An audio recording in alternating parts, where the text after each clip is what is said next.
New update पाने के लिए सब्सक्राइब, लाइक और शेयर कीजिए हमारे यूट्यूब चैनल को।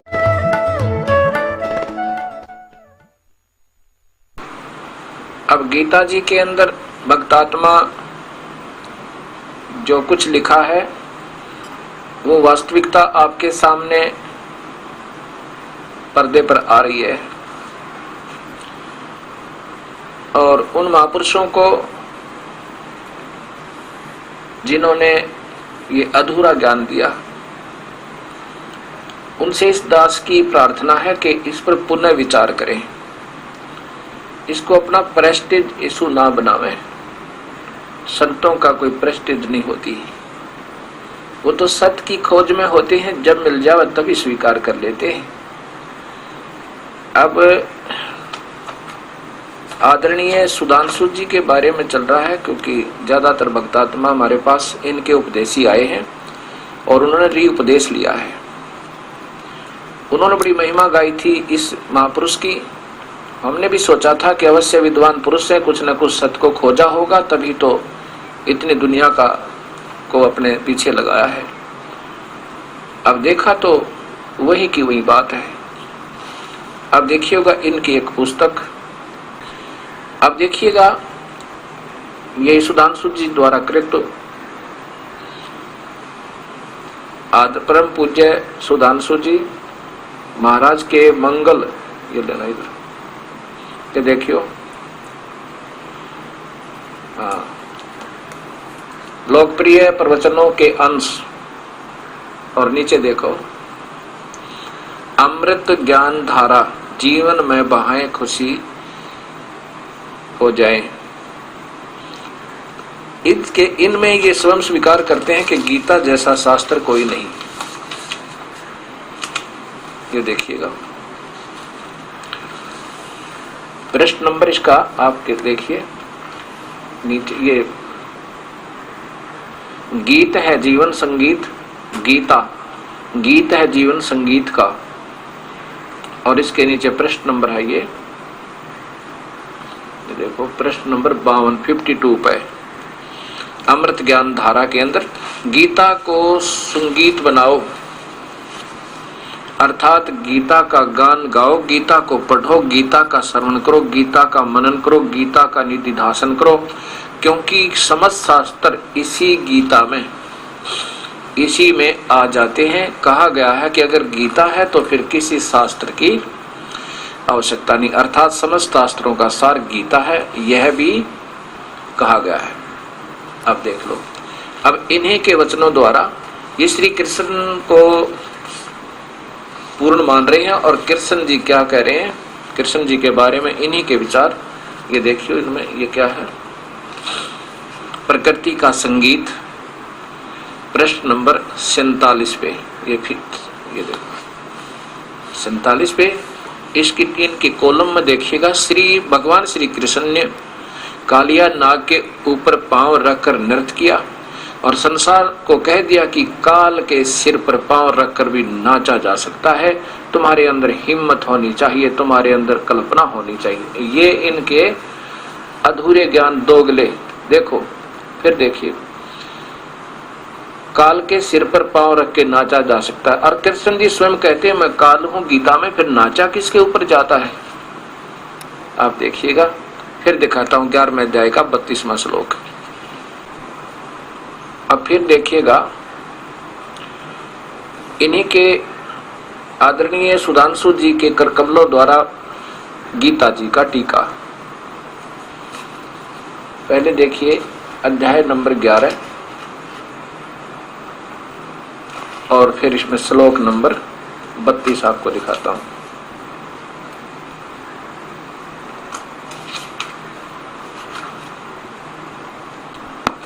अर्जुन कह रहा है, 31वां श्लोक देखो पहले, मुझे बता कि इतने भयानक रूप वाला तू कौन है, देवताओं में श्रेष्ठ तुझको प्रणाम है। अब डरता हुआ अर्जुन बोल रहा है, मैं जानना चाहता हूं कि तू आदि देव कौन है, क्योंकि मैं तेरे कार्यकलाप को नहीं जानता।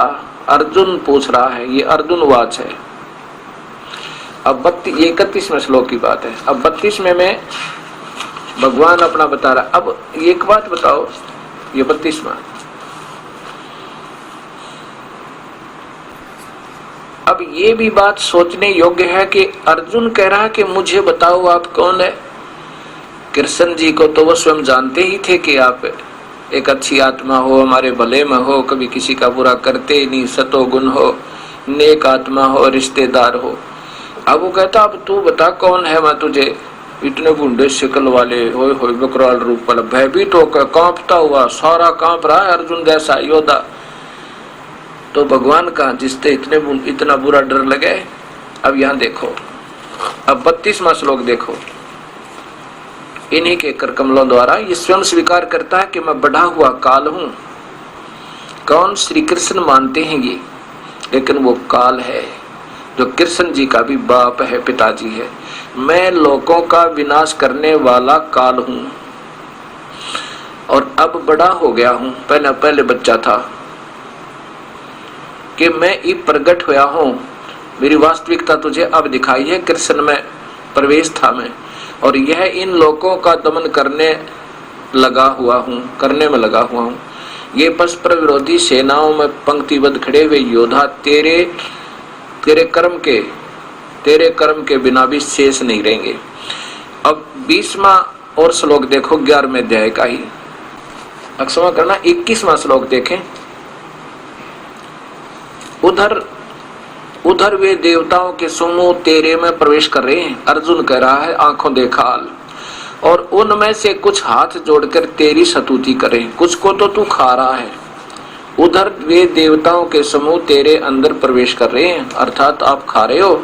उनमें से कुछ हाथ जोड़कर तेरी स्तुति कर रहे हैं, बाकी बचे हुए हाथ जोड़कर स्तुति कर रहे हैं। महर्षियों और सिद्धों के समूह इनमें से कुछ को तो खा रहा है, बाकी बचे हुए हाथ जोड़कर मंगल हो, कल्याण हो कहकर अत्यंत प्रशंसा युक्त, प्रशंसा के भयभीत होकर डरे हुए मंत्रों से तेरी स्तुति कर रहे हैं। अब इसी बूंदी शकल न देखकर कोई प्रसन्न हो जाएगा, कालजा फट जाए इंसान का। तो यहाँ अब विचार करना भक्तात्माओं। अब फिर वही सुधांशु जी द्वारा ही ये गीता मैं आपको दिखा रहा हूं, जो का पहले प्रकरण चल रहा था 7वां अध्याय में। 7वें अध्याय का अब ये 23वां श्लोक में स्वीकार करते हैं भगवान के तीनों गुणों की और उनसे नीचे की जो पूजा करते हैं, ब्रह्मा विष्णु महेश और उनके नीचे की जितने भी अन्य देवता हैं उनकी पूजा करते हैं। ठीक है, जैसा वो करते हैं उनका लाभ उनको मिलता है, लेकिन उन देवताओं को मैंने ही कुछ शक्ति दे रखी, लेकिन उन बुद्धिहीनों का, परंतु इन अल्प बुद्धि वाले लोगों द्वारा प्राप्त किए जाने वाला फल अस्थायी होता है। अन्य देवताओं की पूजा करने वाले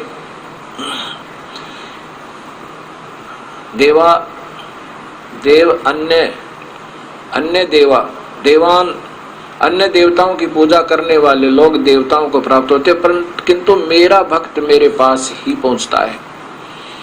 अब काल कहता है मेरा भक्त मेरे तक ही रहता है, लेकिन इसकी भी पूजा अधूरी बता दी पहले ही 7वें अध्याय के 18वें श्लोक। अब देखो आगे, फिर कहते हैं कि जो बुद्धिहीन लोग जो मेरे परिवर्तनशील और सर्वोच्च उच्चतर भाव, अनुत्तम का अर्थ सर्वोच्च कर दिया, उच्चतर सबसे उत्तम, जबकि लिखना था सबसे घटिया, नीचतर सबसे नीच जानते, क्योंकि मेरा ये अटल और घटिया नियम है कि मैं कभी किसी के सामने नहीं आता, व्यक्त रूप में कभी आकार में नहीं आता। अव्यक्त हूं मैं, तो निराकार हूं, और व्यक्त हुआ मानते, अर्थात मुझे ये कृष्ण मान रहे बुद्धिहीन, मैं कृष्ण नहीं हूं।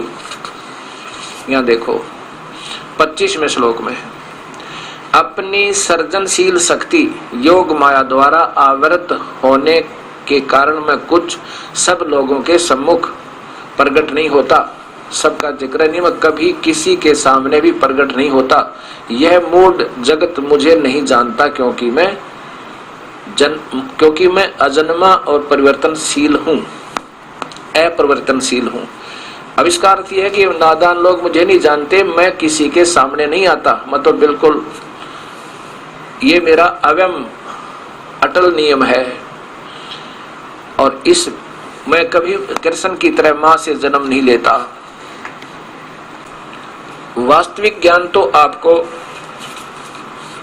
इस दास के द्वारा रचित सरलार्थ किया हुआ ये गहरी नजर गीता में, ये एक ही शास्त्र है इसको खरीदने के बाद अन्य शास्त्रों की आपको आवश्यकता नहीं पड़ेगी खरीदने के लिए। गहरी नजर गीता में, इसके अंदर आपको पूरी गीता मिलेगी।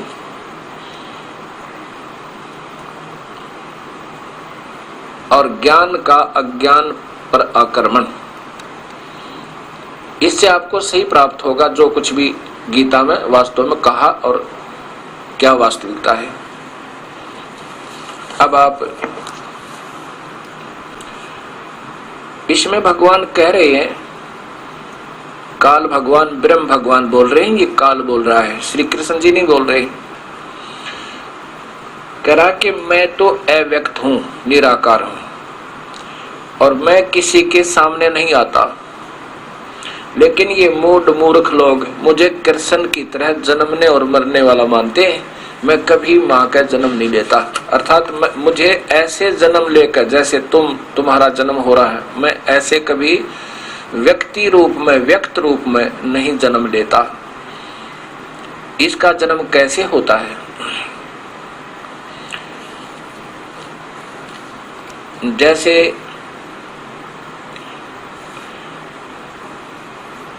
एक पारब्रह्म जो है, परब्रह्म अक्षर पुरुष, वो अचिंत की आज्ञा से, अचिंत कौन है? आपने सृष्टि रचना में सुना होगा, कबीर परमेश्वर का पुत्र है।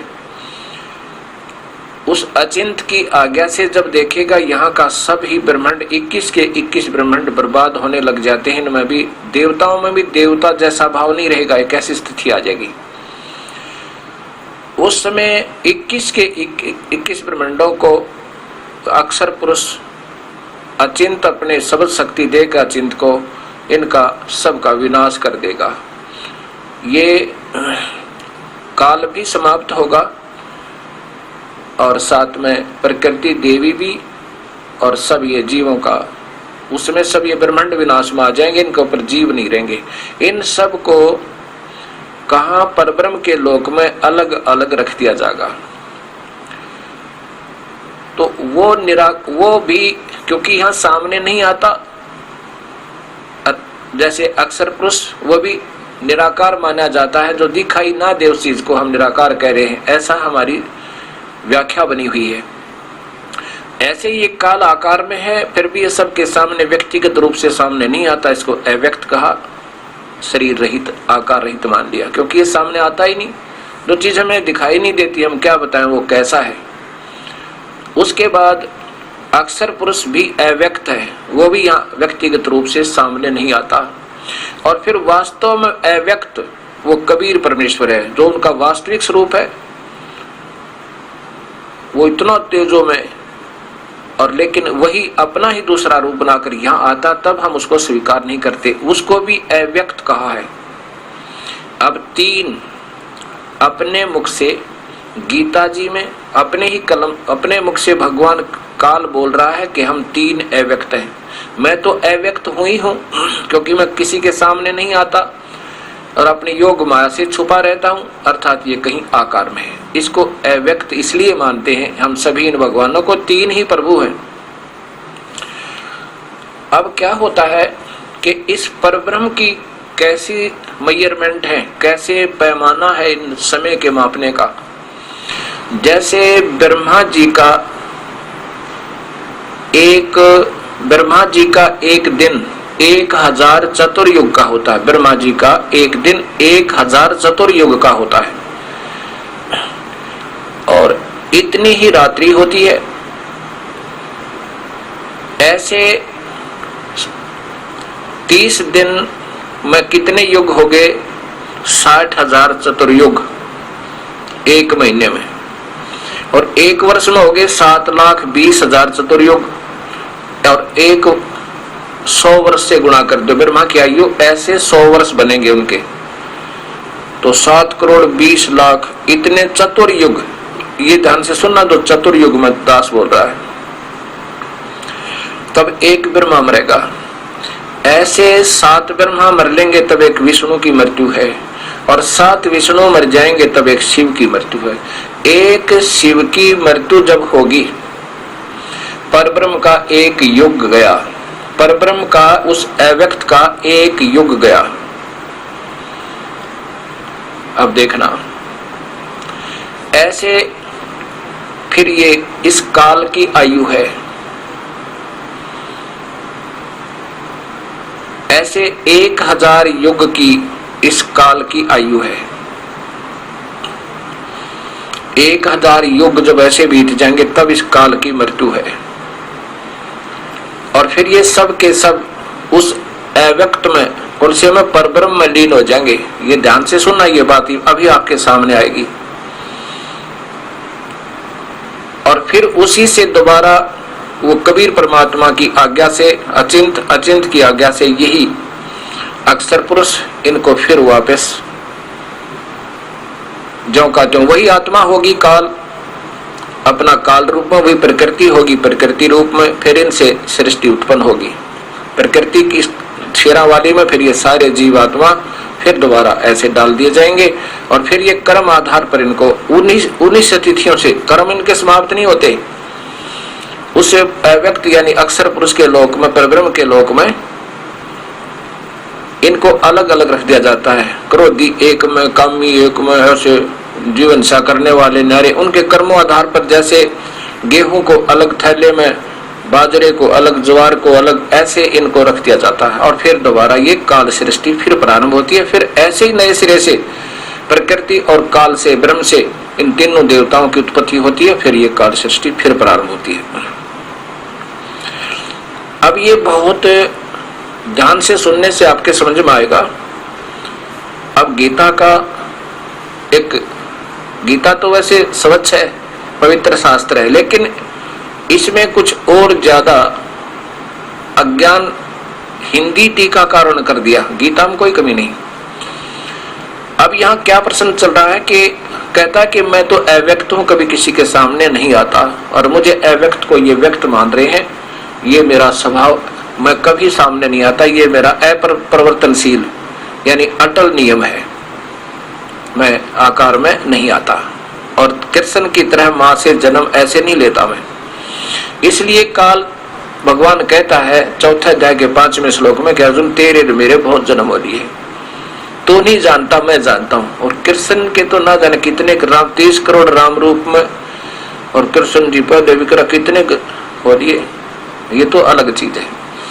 अब 8वें अध्याय को दिखाता हूं आपको, तब आपके समझ में आएगा कि 3 अव्यक्त हैं, और इन्हीं के करकमलों द्वारा सुधांशु जी के द्वारा भाषा टीका की हुई गीता है। और इसको देखो, ये 8वां श्लोक, 8वें अध्याय का 16वां श्लोक देखें। ये 8वें अध्याय का 16वां श्लोक है। इसमें क्या लिखा है कि आब्रह्म भुवन अलोका आभवन, आब्रह्म ब्रह्मानी है ये। इन्होंने अनजानपने में कहा कि ब्रह्मा के लोक से लेकर नीचे के सब लोक ऐसे हैं जिनसे फिर पुनर्जन्म की ओर लौटना होता है, परंतु हे कुंती पुत्र अर्जुन, मुझ तक पहुंच जाने के बाद फिर किसी को का पुनर्जन्म ग्रहण नहीं करना पड़ता। और ये स्वयं कह रहे हैं मैं तो जन्म मरण में हूं, 4 अध्याय के 5वें श्लोक में। तो ये कहां किस अतिथि में कहा है? अब देखो, ये एक ब्रह्मांड का चित्र फिर दिखाना है आपको, इसी से आपको सब समझ में आएगी। ये तो शिव का लोक है, ये स्वर्ग और नरक, ये इंद्र का लोक, ये बिल्कुल साथ ही है। ये धर्मराय का लोक है, ये है शिव का लोक, और ये है ब्रह्मा जी का लोक, ये ब्रह्मा का लोक है, और ये विष्णु का लोक, और ये ब्रह्म लोक है। ये काल स्वयं महाब्रह्मा, महाविष्णु, महाशिव रूप में, और यहाँ रहता है। यहाँ एक महा स्वर्ग बनाया हुआ है इस ब्रह्म लोक के कोने में। अब यहाँ देखिए पूरा इस चित्र को फिर देखिए, और इसी में ये कबीर परमेश्वर भी रहते हैं अपना दूसरा रूप बना के। अब क्या कहता है ये काल कि इस एक समय ऐसा आता, ये काल एक ब्रह्मांड की प्रलय स्वयं करता है, तो इसमें यहाँ तक ये सब विनाश में आ जाते हैं, ये सब लोग। और उस समय यहाँ इस महावर्ग में पहुंचे हुए प्राणी जितने बचे हुए होते हैं, उनकी कुछ पुण्य कर्म बचे हुए होते हैं, उनको अन्य ब्रह्मांडों में रख देता है। इसलिए कहता कि मुझे यहाँ ब्रह्मलोक तक भी विनाश में आएंगे, ये कोई भी नहीं जन्म मरण से बच सकता। जो स्वयं कहते हैं मेरा भी जन्म मरण है, फिर ये कहाँ बचेंगे। और ये ब्रह्मा का लोक कि यहाँ तक के प्राणियों को कहना तो तुक नहीं बना, ये तो फिर एक ही जैसी स्थिति है इन तीनों की। तो यहाँ अब 21 ब्रह्मांड का चित्र आप देखिए।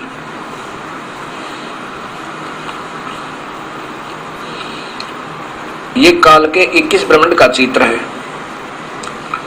आप समझ में आएगा आप जब इसको पूर्ण रूप से समझ जाओगे। तो एक समय ये अक्षर पुरुष क्या करता है, ये परब्रह्म अचिंत की अज्ञात है, इन सब का विनाश हो जाता सब। ये कुल मिलाकर भी ब्रह्मलोक यानी काल लोक है, ये सारा ब्रह्मलोक है, ये सब ब्रह्मलोक कहलाता है।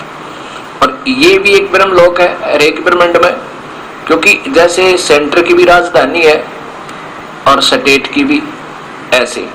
और ये एक महाब्रह्मांड में 5 ब्रह्मांड हैं, जिसमें एक ब्रह्मा विष्णु महेश प्रभु है, श्री कृष्ण, जिसको ये सर्वस्व मान रहे हैं अनजानपने में। अब ये ऐसे समझना इसको कि ये सब विनाश में आएंगे सारे। उसमें वो भी आते हैं जब एक ब्रह्मांड की स्वयं विनाश करता है, जब दूसरी में रख देता है, इसका विनाश करता है, इसको तैयार कर देता है, क्योंकि इसने अपने 1 लाख जीवों का आहार करने के लिए सामान तैयार चाहिए। और जब इसका भी विनाश होता है तो ये सभी प्राणी इसी प्रकार जैसे एक ब्रह्मांड का विनाश करता है, जो इसमें बचे हुए प्राणी होते हैं, ये जो इसमें जो कर्म भोग रहे होते हैं, उनको ये फिर यहाँ दूसरे लोक में रख देता है, समाज उसमें फिट कर देता है। ऐसे ही ब्रह्मा करता है। ये सभी प्रक्रिया ऐसे ही चलती है। अब जैसे एक कल्प जब समाप्त होगा, ब्रह्मा जी का एक दिन एक कल्प माना जाता है। 72 चौकड़ी युग बोला गया है एक ब्रह्मा जी का एक दिन। इसको 1000 चतुर्युग भी कहते हैं, 1000 चतुर्युग भी कहते हैं। और 1000 चतुर्युग का ब्रह्मा का एक दिन, इतनी ही रात।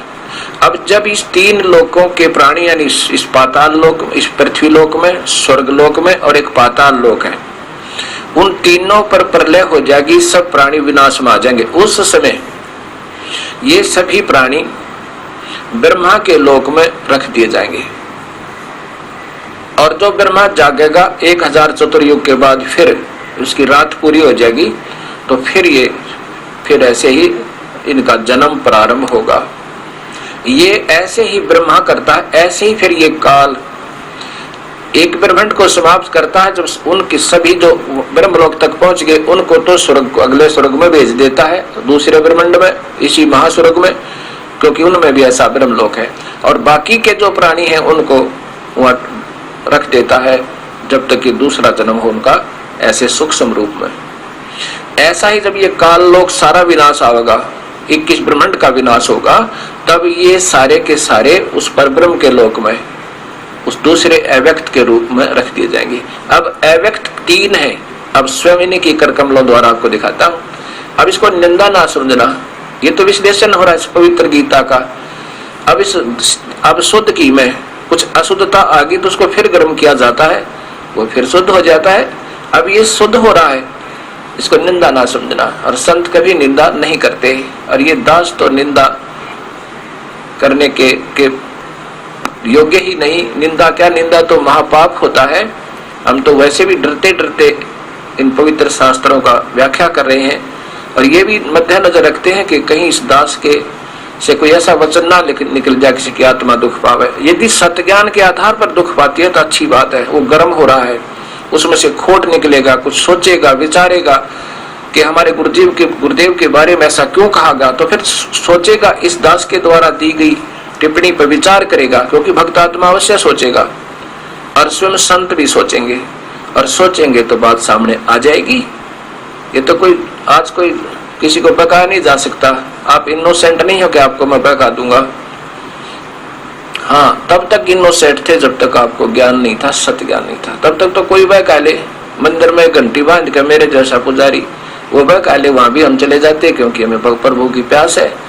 अब ये भक्त संत आत्मा इनका उद्देश्य तो सही है कि हम मार्ग बताओ भगवान का, लेकिन जो काल भगवान अपने पुत्रों को ही मार्ग नहीं बता रहा, उसको स्वयं भेद नहीं दे रहा, तुम कहाँ से पैदा होगे, तुम कौन हो, कितना आगे, ब्रह्मा को नहीं मालूम, विष्णु वहां चेत पड़ा से सैया पर, देवी भागवत महापुराण पढ़ के देखो, तो फिर इन संतों को कैसे वो ज्ञान दे देगा? वो तो कबीर परमेश्वर की परम कृपा अपने परम संत पर हुआ है और उसके सिर पर बैठा रहे वो मालिक, तब बात बन से कहना दियो, कभी भी समझ में नहीं आ सकती। अब ये सुविधा होगी कि ये आस्था जैसे पवित्र चैनल ये बधाई के पात्र होंगे। एक दिन बता देता हूं आपको कि ऐसे निर्मल ज्ञान को ये निर्भय के साथ सामने पेश कर रहे हैं क्योंकि ये शास्त्रों में प्रमाण है। अब यहां देखिएगा, अब ये क्या है कि इनकी टिप्पणी, ये पहले तो आप देखिए अध्याय नंबर 8 है, ये इसी सुधांशु जी द्वारा टीका किया हुआ, महाराज जी आदरणीय सुधांशु जी द्वारा टीका किया हुआ, और हाँ ठीक है। अब फिर देखिएगा ये अध्याय नंबर 8 है और इसी में आगे मैं आपको बता रहा हूँ 16 से प्रारंभ किया है, वो तो बाद में बताऊंगा, अभी 8वां अध्याय पूरा सुनाऊंगा आपको, क्योंकि ये ज्ञान ही तो है जो हमने सुनना है, चाहे किसी माध्यम से सुने। ये 16वां श्लोक है। इन्होंने लिख दिया कि ब्रह्मा के लेकर नीचे के सब लोग ऐसे हैं जिनके पुनर्जन्म की ओर लौटना होता है, परंतु हे कुंती पुत्र, मुझ तक पहुंच जाने के बाद फिर किसी को का पुनर्जन्म नहीं धारण करना पड़ता। अब यहाँ ब्रह्मा लोक लिख दिया इन्होंने अनजानपने में, लेकिन ब्रह्मा की तो आगे देखियो, फिर बताऊंगा आपको। अब ये स्वामी आदरणीय स्वामी राम सुखदास जी द्वारा टीका है इसी मद् भागवत गीता का, श्री मद् भागवत गीता सचित्र साधक सजीवनी परिशिष्ट सहित, नीचे देखिएगा श्री राम सुखदास जी, स्वामी आदरणीय स्वामी राम सुखदास जी, इन्होंने भी टीका किया है। और 8वें अध्याय का, ये 8वां अध्याय देखो, अध्याय नंबर 8 श्लोक नंबर 16, आब्रह्म भोनालोका, वही 16वां श्लोक है। इन्होंने लिखा कि हे अर्जुन, ब्रह्मलोक तक, सुधांशु जी लिखते हैं ब्रह्मा के लोक तक, ये लिखा है ब्रह्मलोक तक सभी लोग पुनर्वर्ती वाले हैं, अर्थात वहां जाने पर लौट कर संसार में आना पड़ता है, परंतु हे कौन्ते, मुझे प्राप्त होने पर पुनर्जन्म नहीं होता। प्राप्त तो इसको हो ही नहीं सकते, पहली बात तो ये है, लेकिन मेरी जो सुविधा प्राप्त करने पे ओम नाम के जापते हैं, ये ब्रह्मलोक दिखाना था कि इन्होंने लिखा ब्रह्मलोक और वो कह रहे हैं ब्रह्मा का लोक। और फिर साथ में 70वें श्लोक में क्या लिखा है इन्होंने कि देखिए यहां नीचे से, ये 70वां श्लोक है, इसका कैसे अर्थ किया है इन्होंने, जो मनुष्य, ये देखो, जो मनुष्य ब्राह्मण है, ये देखो ब्राह्मण है, ये नोट ब्रह्मा, ब्रह्मा ही लिखा जाता है यहां पर, होता है ब्राह्मण है। ब्रह्मा के सेंसर युग, ये चतुर्युग नहीं लिखा, सेंसर चतुर्युग नहीं लिखा, केवल सेंसर युग पर्यंतम 1000 चतुर्युग वाले एक दिन को इन्होंने चतुर्युग लिखा है, जबकि संस्कृत है रात्रिम युग सहस्रानाम ब्रह्मणे सेंसर युग पर्यंत अहर, एक दिन तो एक दिन ब्रह्मा का बता रहे हैं ये, लेकिन ये ब्रह्मा का नहीं, ये उस ब्रह्मणे का अर्थ है उस बड़े भगवान, ब्रह्मणे माने बड़े भगवान, इस काल से बड़ा भगवान कौन है, ब्रह्मणे, उसका 1000 चतुर्युग का एक दिन होता है और इतनी ही रात होती है, ब्रह्मा की होती है 1000 चतुर्युग की। अब इन्होंने ज्ञान था अन्य शास्त्रों से लिख दिया 1000 चतुर्युग वाले योगी वाले एक दिन को, और सेंसर युग वाले ऐसे। ये देखो, अब ये विचलित है बेचारे, कभी ब्रह्मा को ब्रह्म बता देते हैं, कभी ब्रह्मा का कोई। अब ब्रह्मा का लिखना पड़ा तो ब्रह्मा के तो चतुर्युग ही होते हैं, ऐसा ही है। लेकिन उस ब्रह्मण या अक्षर ब्रह्मण है, ये देखो इन्होंने लिखा है ब्रह्मण, नोट ब्रह्मा, ब्रह्मण को फिर यहाँ ब्रह्मा कर दिया अनजानपने में। बड़ा भगवान, इस ब्रह्म से भी ऊपर जो ब्रह्म है वो भगवान ब्रह्मण है, उसके होते हैं ये 1000 युग, और ब्रह्मा के होते हैं 1000 चतुर्युग। ये अनजानपने में ब्रह्म को ही ब्रह्मा बड़ा बना देते हैं कभी, क्योंकि इनका भी दोष नहीं, हम भी इसी अंधेर में थे पहले। आगे लिखा है चतुर्युग वाली उनकी एक रात जानते हैं, वो मनुष्य सही समझते हैं। वे मनुष्य ब्रह्मा के दिन और रात को जानने वाले हैं, ब्रह्मा के, अर्थात इसका अर्थ ये बना है कि वो सही प्रकार से जानते हैं, जो सही ज्ञान वाले हैं वही बता सकें ये कैसे है ये दिन और रात। इसी का प्रमाण इस आदरणीय जयदयाल गोविंद का द्वारा टीका की हुई गीता जी में देखिए। ये अध्याय नंबर देखिए, पहले ये 7 है, 8 में देखिए, ये 8 का फिर देखिए नीचे श्लोक नंबर 16। इसमें आब्रह्म भुवनात् लोका पुनर्वंती, इसमें इन्होंने भी ये लिखा है कि हे अर्जुन, क्योंकि समझदार थे, ब्रह्म लोक पर्यंत सब लोग पुनर्वर्ती हैं, परंतु एक कुंती पुत्र मुझको प्राप्त होकर पुनर्जन्म नहीं होता। यहाँ भगवान को प्राप्त तो हो ही नहीं सकते, वो तो 11वें अध्याय का 47वां और 48वां श्लोक स्पष्ट करता है। वो तो 11वें अध्याय का 47 और 48 श्लोक स्पष्ट करता है, और 53 और 54। अब 17वां देखो, अब 17वें में लिखा है, ये देखो, सेंसर युग पर्यंतम 1000 युग, 1000 चतुर्युग नहीं है, केवल 1000 युग, और इतनी ही रात्रि है। ये ब्रह्मण शब्द है। अब यहां देखो, ब्रह्मण उस बड़े भगवान, काल से बड़े ब्रह्मण, ब्रह्म उज्भारम, ये आपने सुना होगा, उसमें अथर्ववेद में ये ब्रह्मा का जो एक दिन बना दिया इन्होंने, एक दिन है 1000 चतुर्युग की अवधि वाला। अब इसमें कोई चतुर्युग नहीं लिखा, सेंसर युग पर्यंतम इन्होंने, क्योंकि ज्ञान था, अन्य शास्त्रों में लिखा कि ब्रह्मा की आयु का एक दिन 1000 चतुर्युग का ही होता है, इसमें कोई संदेह नहीं। लेकिन यहाँ उसका जिक्र नहीं, ये तो सेकंड अव्यक्त का है जो परब्रह्म का जिक्र है, और इतनी ही उनकी 1000 युग की उस इन्होंने चतुर्युग लिखा, रात्रि होती है, तत्व से जान लेते हैं वो योगीजन, काल के तत्व को जानते। बस ये सही लिखा कि बस इसको जो समझ लेगा वो सही काल न जानने वाला है और सही समय का हिसाब लगा रहा है। कि अब फिर देखिएगा सुधांशु जी द्वारा ही, क्योंकि इन्हीं के द्वारा टीका का अब आगे चल रहा है। ये देखो, ये 16, अब 16 इन्होंने किया है। 17 में क्या लिखा है कि वो तो ब्रह्मा का ही मानते हैं, इधर भी इन्होंने ब्रह्मा ही माना है। इधर देखिए 16 में भी इनको ब्रह्मा कहा है कि ब्रह्मा के लोक से लेकर नीचे के सब लोग, जबकि आब्रह्म ब्रह्मा नहीं है। और यहाँ देखो ये ब्रह्मण है, ब्रह्मण है। तो जो लोग इस बात को जानते हैं कि ब्रह्मा का एक दिन 1000 युग की अवधि का होता है, नहीं, इन्होंने संस्कृत सरलार्थ यहाँ इसका ठीक कर दिया, चतुर्युग नहीं लिखा। तो इससे ये सिद्ध है कि इनको ये भी नहीं मालूम कि ब्रह्मा का एक दिन कितना होता है। शास्त्रों में प्रमाण है ब्रह्मा का एक दिन 1000 चतुर्युग का होता है। और दूसरे संत थे वो इनसे अच्छे ज्ञाता हैं शास्त्रों के, उन्होंने ठीक लिख दिया अपने हिसाब से कि ये इतना ही होना चाहिए था, यहाँ कैसे अधूरा रह गया।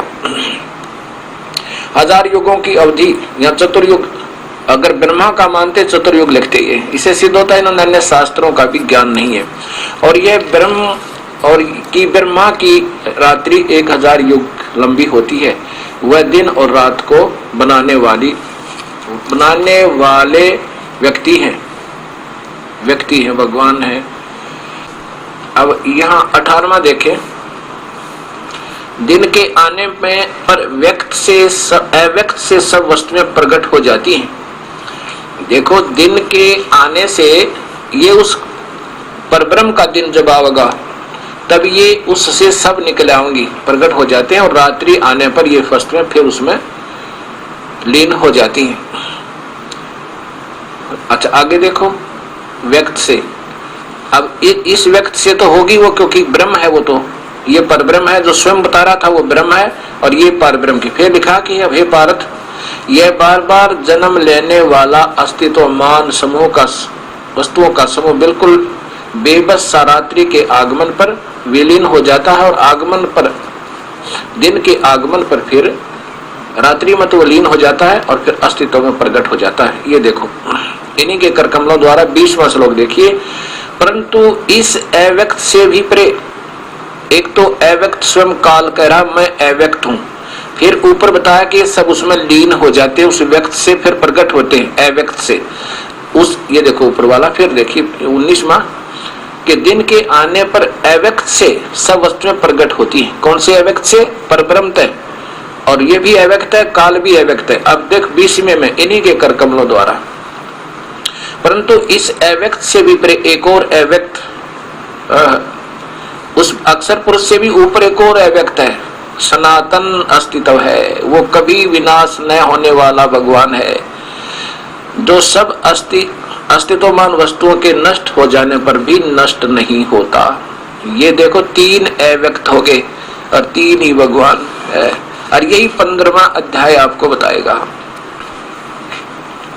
अब सुधांशु जी द्वारा ही वही गीता आपको दिखा रहा हूं, पंचोदश अध्याय, इसमें 16 और 17 और 18 श्लोक यहां देखिएगा। ये 16 और नीचे 17, ये स्पष्ट है। इस संसार में क्षर नाशवान, अक्षर अविनाशी, ये 2 प्रकार के पुरुष हैं।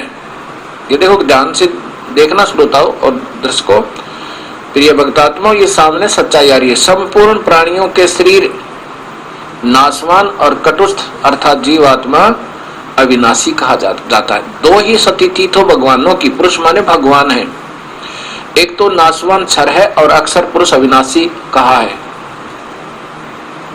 ये 2 प्रकार के पुरुष है, पुरुष से लिख दिया इन्होंने, यहां भगवान लिखना था। और सब प्राणियों के शरीर भी ऐसे ही है, ये तो नाशवान है स्थूल शरीर तो, और जीवात्मा अविनाशी है। अब 17वें श्लोक में आपने ये 18वें श्लोक में ये याद रखना पड़ेगा, ये शरीर, संपूर्ण प्राणियों के शरीर नाशवान कटुष्ट जीवात्मा, ये काल 18वें में कहता है कि मैं तो केवल इस क्षरत, ये जो अक्षर और ये अक्षर, क्योंकि ये जो मेरे लोक में जितने भी प्राणी हैं, चाहे वो देवता, चाहे ब्रह्मा विष्णु महेश या कीड़ी कुंदर कुछ भी हैं, उनसे ही मैं तगड़ा हूं 21 ब्रह्मांड में, लेकिन वास्तव में परमात्मा तो कोई और है, वो इसमें बता रहा है। देखिए, उत्तम पुरुष है तो अन्य ही, ये विचलित है, यहाँ पुरुष माने परमात्मा लिखना था, उत्तम भगवान तो कोई और है, और इसमें आप ही भगवान ने लिख दिया है परमात्मा इति उद्धारते, उसको जिसको भगवान कहते हैं, पुरुष माने भगवान।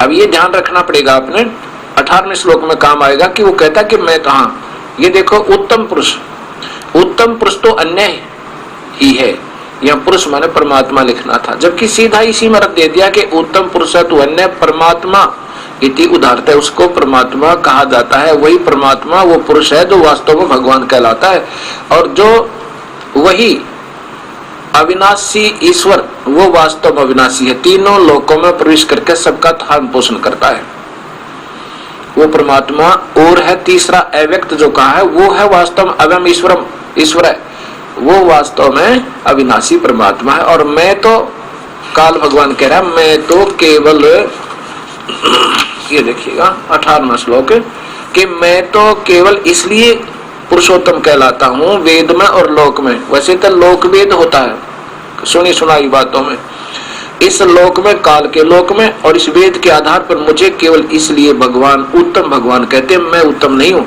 क्योंकि मैं क्षर से अतीत और अक्षर से भी उत्तम हूँ। कौन से थे? इस जीवात्मा और उसके स्थूल शरीर में।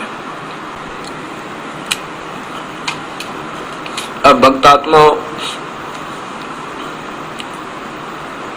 यदि इस दास से भी कोई गलती हो जावे, क्योंकि मैं भी एक जीव हूं, ईश्वर कृपा से बोल रहा हूं, मेरे से अगर कोई गलती हो जावे, कोई गलत टिप्पणी हो जावेगी, तो मैं दोनों कान पकड़ कर क्षमा याचना करूंगा समाज के सामने, कि कहीं मुझसे कोई ऐसी गलत टिप्पणी ना दे दी गई हो जिससे समाज गुमराह हो जाए। और नाक रगड़ने में भी संकोच नहीं करूंगा कि मेरे से गलती होगी, मैंने गलत मार्गदर्शन कर दिया। और जिन महापुरुषों ने अभी तक गीता को सत्य मानते हुए उसके सत्य का ज्ञान नहीं हुआ, ये उनका दोष नहीं। उन बेचारों की तड़प तो प्रभु के पाने की थी, जैसे ये दास भी ना जाने कहां कहां पर मैं बैठ गया था। इनकी पुस्तकों को पढ़ते थे, कोई सिर और मुख सामने नहीं आ रहा था, कोई सिरा नहीं, कोई मुख नहीं, कोई पैर नहीं, किसी के हाथ नहीं, जो मन में आई वही कह रखी थी। तो हम भी ऐसे विचले थे। ये तो ना जाने से घोर कलयुग में कैसे कृपा कर दी उस परमेश्वर कबीर परमेश्वर ने, और उसी की परम शक्ति उस परमात्मा मेरे प्यारे गुरुदेव ने। न ये दो कोटि का जीव और ऐसे निर्मल ज्ञान को ऐसे कैसे समझा सकता था? उस परमेश्वर की रजा है, कबीर परमेश्वर की, अनंत कोटि ब्रह्मांड के मालिक की। और वही अपना आप सत्य ज्ञान अपने बच्चों को, क्योंकि हम सभी उसी की आत्मा है। अब काल ने हम सबको भ्रमित किए हुए काल अपने पिता का, हमारे को अपने पिता का वास्तविक ज्ञान होने नहीं देता। इन अपने ही अधूरे ज्ञान पर अपने ही ऐसे ही संत, क्योंकि ये भोली आत्मा सभी घूम रही थी प्रभु की तलाश में, इनको जैसे गुरुदेव मिले वैसा इन्हें ज्ञान भर लिया। और फिर आगे भक्तात्माओं को बताना शुरू कर दिया। उद्देश्य तो सही है, लेकिन रास्ता जाना था किसी ने उड़ीसा में और भेज दिया पंजाब में, दिल्ली तक, या आगे की तो श्रीनगर भेज दे, तो इससे अच्छा चुप रहते वो बढ़िया था। अब फिर देखिए आदरणीय आचार्य सुधांशु जी महाराज के द्वारा अध्याय नंबर 7 ही है। अब इससे आगे चलेंगे, क्योंकि अभी आपने 24 और 25 सुन लिया। ये देखो, ये आपने 25 का व्याख्या सुनी, अभी आपने ये 25 की व्याख्या सुनी। इसको सुलझाने के लिए अव्यक्त को, कि मैं किसी के सामने प्रकट नहीं होता, उस अव्यक्त को मेरा ये अविनाशी अटल भाव है, इसको समझाने के लिए कितने प्रमाण देने पड़े जब ये 24 और 25 श्लोक क्लियर हुआ, स्पष्ट हुआ। अब 26 देखो, हे अर्जुन, मैं उन सब प्राणियों को जानता हूं जो अतीत में हो चुके हैं और इस समय विद्यमान हैं, भविष्य में होने वाले हैं, परंतु मुझे कोई नहीं जानता।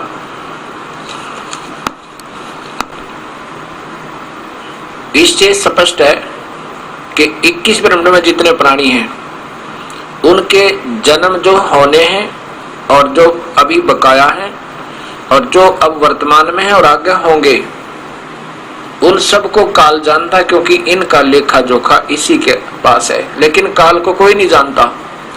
ये कैसे जाने जो यहाँ के इसी से उत्पन्न हो रहे हैं, इन्होंने इनकी बुद्धि को यहाँ पर भ्रमित किया हुआ है, तो कैसे जान सकते हैं?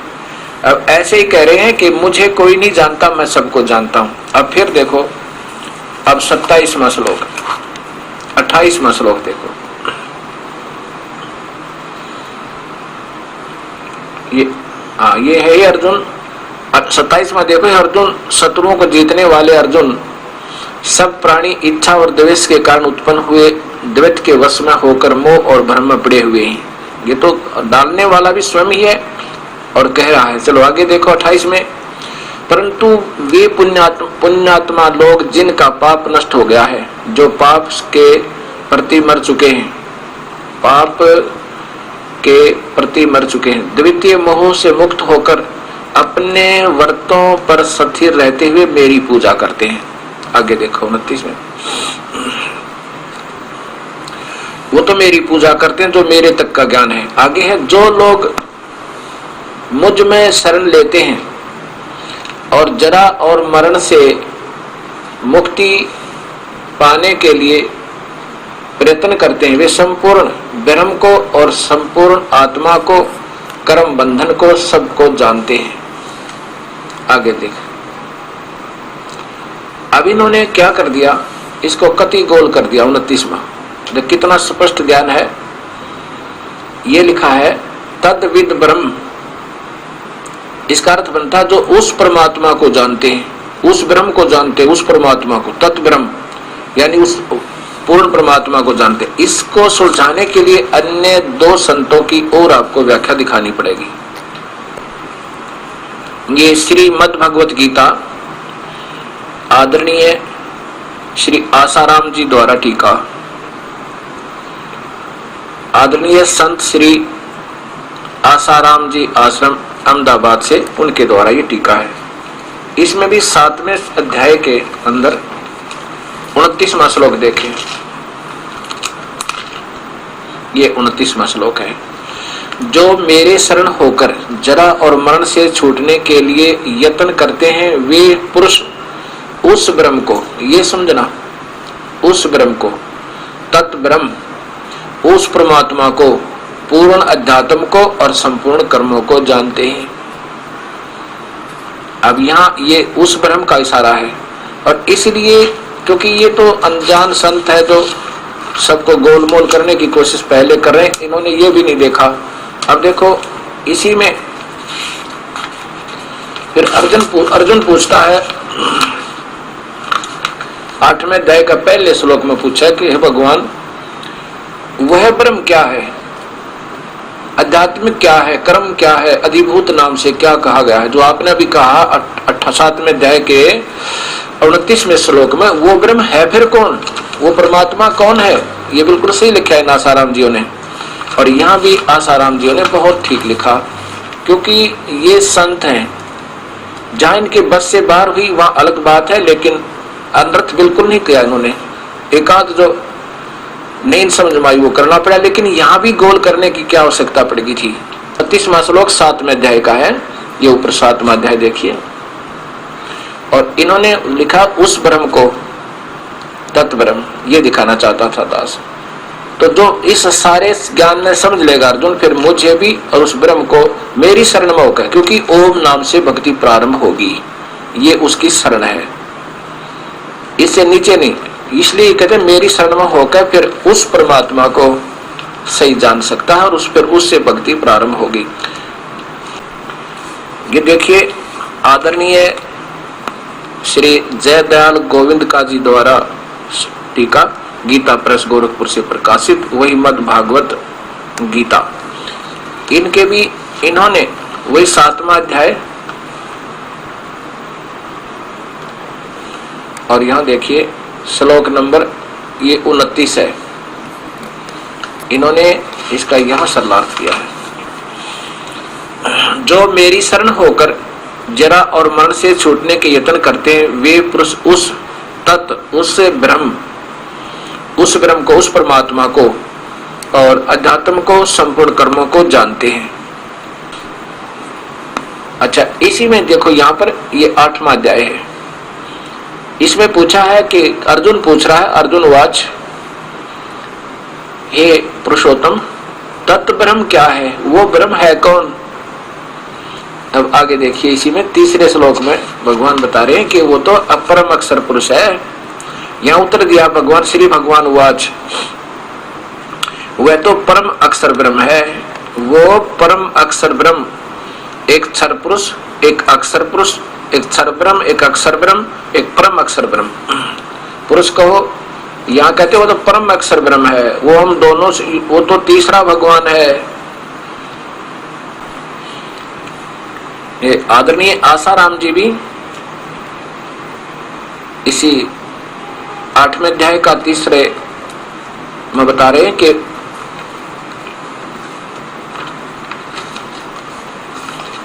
ये देखिएगा अध्याय नंबर 8वां अध्याय के अर्जुन पूछता कि वह ब्रह्म कौन है, वह ब्रह्म क्या है, तो तीसरे में उत्तर दे रहे हैं ये स्वयं श्री भगवान ने कहा कि परम अक्षर ब्रह्म है, वो पूर्ण परमात्मा है, अपना नहीं बताया कि मैं हूं। अब देखो सुधांशु जी द्वारा, अब भक्तात्मा अब स्वयं निर्णय करेंगे। ये दास किसी को छोटा या बड़ा बताने योग्य नहीं है, क्योंकि मैं सबसे निम्न सत्र का प्राणी हूं और प्रभु ने मेरी ड्यूटी लगा दी इस सत्य को ऊपर लाने के लिए और अनजान लोगों की दृष्टि में निंदा का पात्र बनने की। लाल को ढूंढने के लिए कीचड़ में जाना पड़ सकता है, गोबर में भी जाना पड़ सकता है, टिट्टी में भी हाथ देने पड़ सकते हैं। तो और ये तो पवित्र पुस्तकें हैं, इनमें थोड़ी सी मेहनत की ही आवश्यकता है और कृपा परमेश्वर की।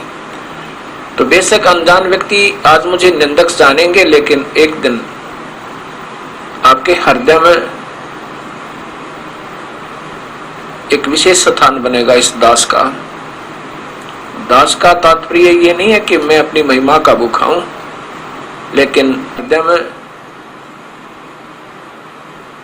एक विशेष स्थान बनेगा इस दास का। दास का तात्पर्य ये नहीं है कि मैं अपनी महिमा का भूखा हूं, लेकिन इस सच्चाई का तो थोड़ा बहुत सच्चाई को बताता है या कोई ऐसा ज्ञान देता है, उसके प्रति स्वयं श्रद्धा बन जाती है, लेकिन मैं श्रद्धा के योग्य भी नहीं हूं। इसलिए कहना पड़ा कि आप अभी मुझे निंदक जानेंगे, लेकिन फिर याद करोगे इस आस्था चैनल को, ये सारा संसार याद करेगा कि ऐसा परम रहस्य है और संसार के सामने इतनी कटु सत्य को कैसे हिम्मत की इन्होंने ऐसे चैनल पर लाने की। ये भी धन्य है इनके माता पिता ने, धन्य है इनके इतने प्रभु पे विश्वास को कि सांच को आंच नहीं होती। अब देखो आदरणीय सुधांशु जी ने तो उन संतों से भी नीचे गिराने की चेष्टा कर दी इस सत्य ज्ञान को और ज्यादा उलझाने की। इसमें स्पष्ट लिखा है तत् ब्रह्म, 29वां श्लोक वही 7वें अध्याय का चल रहा भी, किम तद तत्विद, वह तत् ब्रह्म क्या। इसने तत् को समाप्त कर दिया, ब्रह्म उनका आपने देखा कि वो तत् ब्रह्म उस ब्रह्म की शरण में के बारे में और मेरे बारे में सब जान जाते हैं। जो लोग मुझ में शरण लेते हैं, जरा और मरण से मुक्ति को पाने के लिए प्रयत्न करते हैं, वे संपूर्ण ब्रह्म को और संपूर्ण आत्मा को, यहाँ लिखा है तत् ब्रह्म को, उस ब्रह्म को और संपूर्ण आत्मा को और कर्मों के संबंध में बातें जान जाते हैं। जो यहाँ से छूटना चाहते हैं ना मेरे से, मेरी शरण में रहकर, अर्थात जो मेरे काल के जाल में फंसे हुए हैं उनको ज्ञान हो गया, फिर वो जो उस परमात्मा निकलने की चेष्टा वो करेंगे जो उस परमात्मा के बारे में और मेरे बारे में कि मैं काल हूँ, वास्तव में काल हूँ, किससे नहीं छोड़ूं, सब न खाऊंगा, वो फिर यहाँ से निकलने की चेष्टा करते हैं, उनको सही ज्ञान हो गया। इसका अर्थ ये बने अभी नहीं के द्वारा, ये देखिएगा सुधांशु जी द्वारा 8वां अध्याय, यहाँ पर भी इन्होंने तत् ब्रह्म को समाप्त कर दिया। ये लिखा सीधा अर्जुन वाच किम तत् ब्रह्म, वो तत् ब्रह्म क्या है जो आप 7वें अध्याय के 29वें श्लोक में कह रहे थे, इन्होंने सीधा लिख दिया ब्रह्म क्या है, तत् ब्रह्म वो ब्रह्म क्या है, वह ब्रह्म क्या है, ये लिखना था। ये सामने संस्कृत भी देख सकते हैं, आत्मा क्या है जो आगे देखो। और फिर तीसरे में और गोल कर दिया, ब्रह्म या परम अनस्वर है, ब्रह्म या परम अनस्वर है, यह लिखना था। जैसा कि उन महापुरुषों ने लिखा है कि वो परमात्मा वो परम अक्षर ब्रह्म है, वो परम अक्षर, ये देखो अक्षरम ब्रह्म परमम, वह अक्षर ब्रह्म, वो परम अक्षर ब्रह्म है। परम अक्षरम ब्रह्म, वो परम अक्षर ब्रह्म है जो वास्तव में पूजन के योग्य है। आगे देखिए, ये तीसरा श्लोक आपने सुन लिया, इसमें इन्होंने ये उलझा दिया, और इसको आप ज्यादा पढ़ने के लिए गहरी नजर गीता मंगवाइए, आपको बाई कोरियर भेजेंगे। अब देखिएगा, चौथे में लिखा है कि सब सृजी हुई गई वस्तुओं का आधार परिवर्तनशील प्रकृति है। ये इन्होंने अपने हिसाब से किया, कोई बात नहीं, जो भी ठीक है इसको मान लीजिए। आगे देखिए, पांचवें में क्या कहा भगवान ने कि मृत्यु के समय जो केवल मेरा ध्यान करता हुआ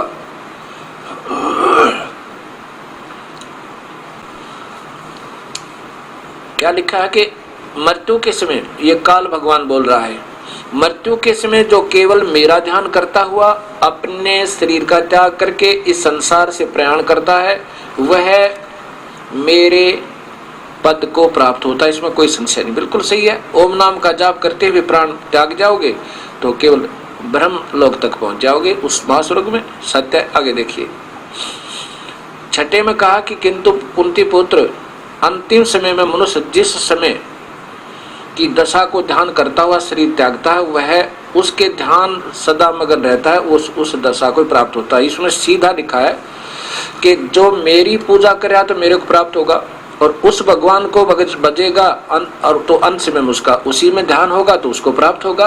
दो बात ही कोई ना।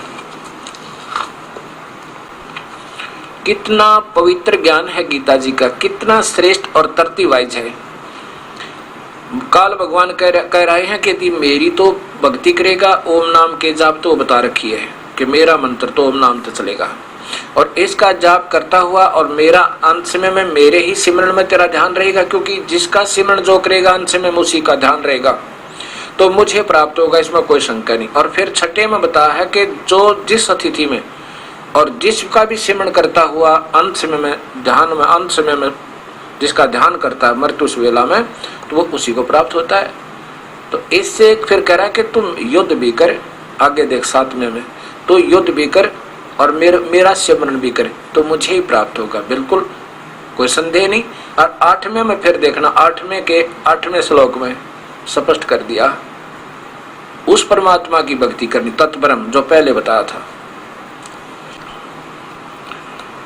ये वही गीता आदरणीय आचार्य सुधांशु जी महाराज द्वारा टीका है। इसी में इन्हीं के कर कमलों द्वारा 7वां श्लोक देखिए 8वें अध्याय का, इसलिए तू सदा मुझे याद कर। छठे में स्पष्ट कर दिया कि मेरी भक्ति करेगा मुझे, जिसका जो भजन करेगा उसी को प्राप्त होगा अंत समय में, क्योंकि जो पहले भजन किया होगा उसी का ध्यान रहेगा। इसलिए तू सदा मुझे याद कर और युद्ध कर।